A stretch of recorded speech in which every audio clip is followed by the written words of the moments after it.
ಬರ್ತಿತ್ತು ನಿನ್ನೆ ರಾತ್ರಿ. ಯಾರ ಜೊತೆ ಮಾತಾಡ್ತಿದ್ದೇನೆ ನಿನ್ನೆ ರಾತ್ರಿ? ಅರೆ ನಾನು ನನ್ನ ಕಸಿನ್ ಜೊತೆ ಮಾತಾಡ್ತಿದ್ದೆ. ನನ್ನ ಮೇಲೆ ಅಷ್ಟು ನಂಬಿಕೆ ಇಲ್ವಾ?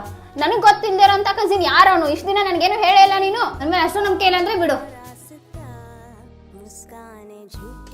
ಏನ್ ಇಲ್ಲಿ ಕುತ್ಕೊಂಡ್ ನಾಟಕ ಮಾಡ್ತಿದ್ಯಾ? ನಿಜ ಹೇಳು, ಯಾರ ಜೊತೆ ಮಾತಾಡ್ತಿದ್ಯಾ ಅಂತ. ನೋಡು, ಸುಮ್ನೆ ನನ್ ತಲೆ ಕೆಡಿಸ್ಬೇಡ. ನಿನ್ ಮೇಲೆ ಪ್ರಾಮಿಸ್ ನನ್ನ ಕಸಿನ್ ಜೊತೆ ಮಾತಾಡ್ತಾ ಇದ್ದೆ. ಮತ್ತೆ ಸುಳ್ಳು ಹೇಳ್ತೀಯಾ? ನೋಡು, ನಿಜ ಹೇಳ್ತಿದ್ದೀನಿ. ಯಾರ ಜೊತೆ ಮಾತಾಡ್ತಿದ್ಯಾ ಅಂತ ನಿಜ ಹೇಳು ನನಗೆ. ಯಾರ ಮೇಲೆ ಪ್ರಾಮಿಸ್ ಮಾಡಿ ಹೇಳಿ? ನನ್ನ ಕಸಿನ್ ಜೊತೆನೆ ಮಾತಾಡ್ತಾ ಇದ್ದಿದ್ದು. ಹಂಗ್ಯಾಕ್ ಮಾಡ್ತಿದ್ಯಾ? ನೋಡು, ಸುಮ್ನೆ ನನ್ ತಲೆ ಕೆಡಿಸ್ಬೇಡ. ನಿನ್ ಫೋನ್ ಕೊಡು, ನಾನು ನೋಡ್ತೀನಿ. ಇಷ್ಟೊಂದೆಲ್ಲ ಆದ್ರೂ ನನ್ನ ಮೇಲೆ ಟ್ರಸ್ಟ್ ಇಲ್ಲ ಅಲ್ಲ ನಿನಗೆ? ನೀನ್ ಸುಮ್ನೆ ಫೋನ್ ಕೊಡೋ ಕಲಿ ಅಷ್ಟೇ, ಜಾಸ್ತಿ ಮಾತಾಡಕ್ ಹೋಗ್ಬೇಡ. ಇದ್ರಲ್ಲಿ ಏನಿಲ್ಲ ಫೋನಲ್ಲಿ. ನೀನ್ ಕೊಡು. ನೋಡು, ಇದ್ ನಿನ್ ಕಸಿನಾ? ನನ್ ಮೇಲೆ ಪ್ರಾಮಿಸ್ ಮಾಡ್ದೆ ಅಲ್ಲ ನೀನು, ನನ್ನ ಸಾಯಿಸ್ಬೇಕು ಅಂತ ಅಂದಿಯಲ್ಲ ನೀನು. ನನ್ ಕಸಿನ್ ಅಷ್ಟೇ, ಬೇರೆ ಯಾರು ಅಲ್ಲ. ನೋಡು, ನೀನ್ ಬೇರೆಯವ್ರನ್ನ ಮೋಸ ಮಾಡ್ಬೋದು, ಬಟ್ ನನಗ್ ಮೋಸ ಮಾಡಕ್ ಆಗಲ್ಲ ಅಷ್ಟೇ. ನಿನ್ ಫೋನ್ ನೀನೇ ಇಟ್ಕೋ.